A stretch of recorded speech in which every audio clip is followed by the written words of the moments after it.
Bonsoir mes amis, je vous avais laissé alors que je me rendais en train à Laval et que je me séparais de Sandy.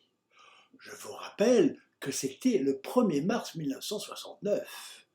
Or, quand je l'avais connue, elle était repartie aux USA le 1er mars 1967 et elle était revenue à Paris le 1er mars 1968. Curieux, non? Si on écrit la date 1-3-1967, on voit que ça fait 13 répété 3 fois. Dans la symbolique des nombres que j'ai développée dans mon livre Le secret de l'Apocalypse Extasium, j'ai écrit que ce nombre signifiait de grandes difficultés aboutissant à de grandes choses. Avec Sandy, je peux dire que ça correspondait tout à fait. Donc, je me rendais à la caserne pour faire mon service militaire. Mais avant de vous le raconter, il faut que je vous dise dans quelles circonstances ça s'est passé. Comme j'étais étudiant, j'étais sursitaire et après mes études, j'aurais pu partir pendant 2 ans à l'étranger dans le cadre de la coopération. Mais en raison des événements de mai 68, je n'avais pas pu passer les valeurs qui m'auraient permis d'accéder à la première classe et mon sursis d'incorporation avait été supprimé, ce qui ne m'arrangeait pas du tout. En plus, le gouvernement, voulant se venger des étudiants contestataires, et mit tout le monde dans le même sac, m'envoyait faire mon service militaire dans un bataillon disciplinaire. Il fallait absolument que je réussisse à me faire réformer. Sinon, je perdais mon studio de la rue Grégoire de Tours. J'allais trouver un médecin copain qui accepta de m'établir un dossier médical faisant ressortir que j'avais eu une grave blessure au genou droit. Ce qui était vrai. Je m'étais déplacé à ménisque en jouant au rugby 7 ans plus tôt. Mais en réalité, je ne sentais plus rien. Muni de ce dossier, je passais devant la commission de réforme à Versailles, après avoir passé une semaine à l'hôpital militaire Percy à Clamart. Quand je suis arrivé à l'hôpital, le militaire qui remplissait mon dossier me demanda quelle était ma religion. Et je lui répondis « athée ». J'ai bien changé depuis. Mais ce n'est pas surprenant.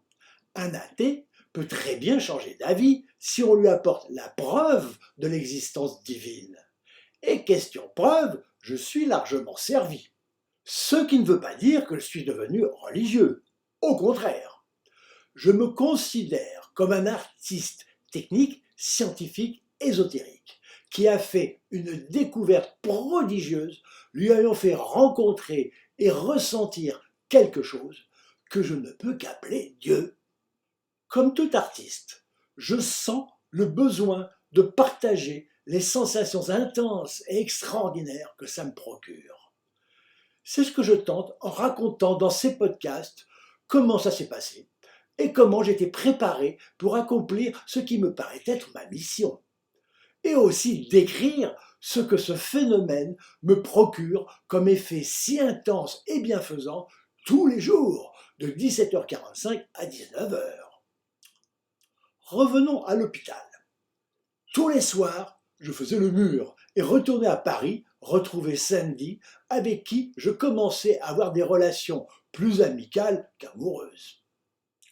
Les médecins me déclarèrent bon pour le service et m'enjoignirent de me rendre dans un régiment de transmission à Laval.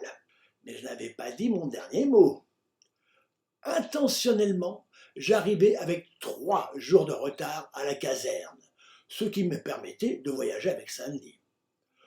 Je mangeais de moins en moins depuis quelques jours pour me préparer à ce que j'allais entreprendre. À Laval, que je n'ai fait qu'entrevoir, je me suis rendu dans tous les bistrots jusqu'à la caserne, mais uniquement pour boire du café et me rendre fébrile. Arrivé au poste de garde, j'ai tout de suite demandé à voir un médecin. Ce qui n'a pas surpris les militaires quand ils ont vu dans quel état de faiblesse apparent j'étais. Ils ont eu la gentillesse de me soutenir en me prenant par les bras et nous sommes passés devant les soldats qui étaient au garde à vous comme si je les passais en revue, ce que je trouvais très savoureux au fond de moi. À l'infirmerie, j'ai dit au docteur que j'étais malade des nerfs et qu'il fallait me soigner. Mais en bon militaire, il me dit qu'il fallait que je fasse mes preuves. Alors, j'ai endossé l'uniforme et j'ai rejoint la chambrée dans laquelle on dormait sur des lits superposés. Dans les jours qui ont suivi, j'ai cessé de manger, alors qu'à la cantine, je devais choisir un plat qui semblait très bon et que je donnais ensuite à mes copains de table, qui ne comprenaient pas pourquoi, et qui insistaient même avec sollicitude pour que je mange. Je me gardais bien de les renseigner sur mes raisons. Je faisais tous les exercices, sauf le parcours du combattant, pour lequel j'avais été exempté à cause de mon genou. J'étais le bon soldat, mais malade.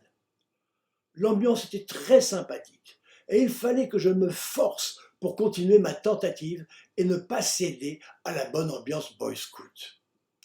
Entre les repas, qui me paraissaient comme une étape à atteindre, je rêvais de toutes sortes de plats succulents.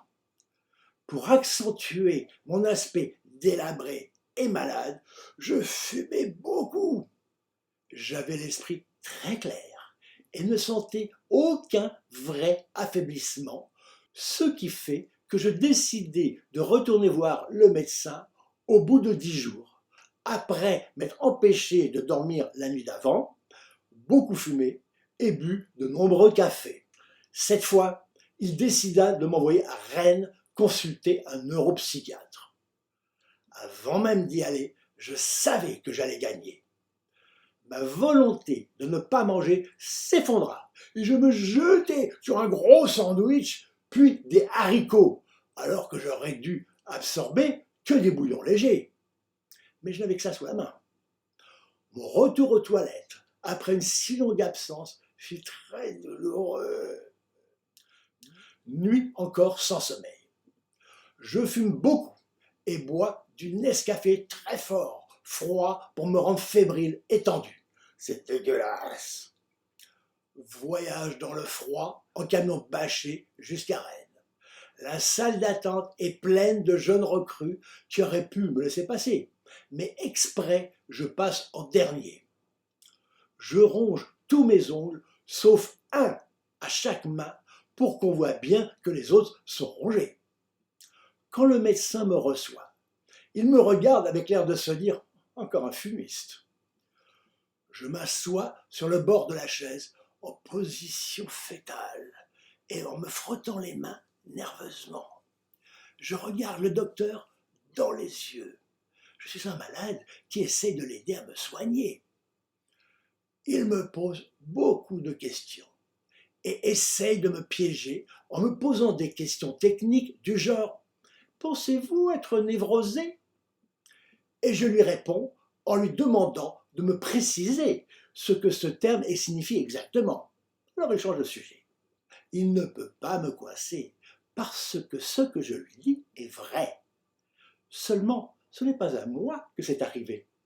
Et d'un coup de cafard, j'en ai fait une profonde dépression. Je lui dis que ma fiancée est noire et je n'ai pas besoin d'en rajouter pour ce militaire raciste. Je commence à m'amuser et j'improvisais complètement en lui disant que j'avais des problèmes sexuels. Il change immédiatement de sujet.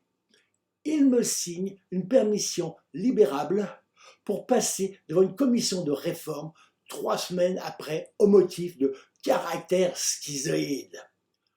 En sortant de son cabinet, je vois dans ses yeux qu'il se dit « pauvre type, si jeune ». Retour à la caserne, puis directement au train, et le soir même, j'arrive à Bagneux, chez mes parents, qui ne reviennent pas. Au bout de 3 semaines, je dois revêtir de nouveau l'uniforme et je me présente devant la commission. Là, un capitaine tient en main 2 tampons.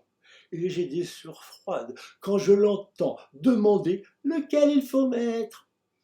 Un, c'est la réforme, l'autre, c'est bon pour le service. S'il se trompe, je suis foutu, car quand on connaît la lourdeur de l'armée, pas moyen de changer en cas d'erreur. Il ne s'est pas trompé, et j'ai été réformé. c'était une victoire complète, pas seulement sur l'armée, mais surtout sur moi-même.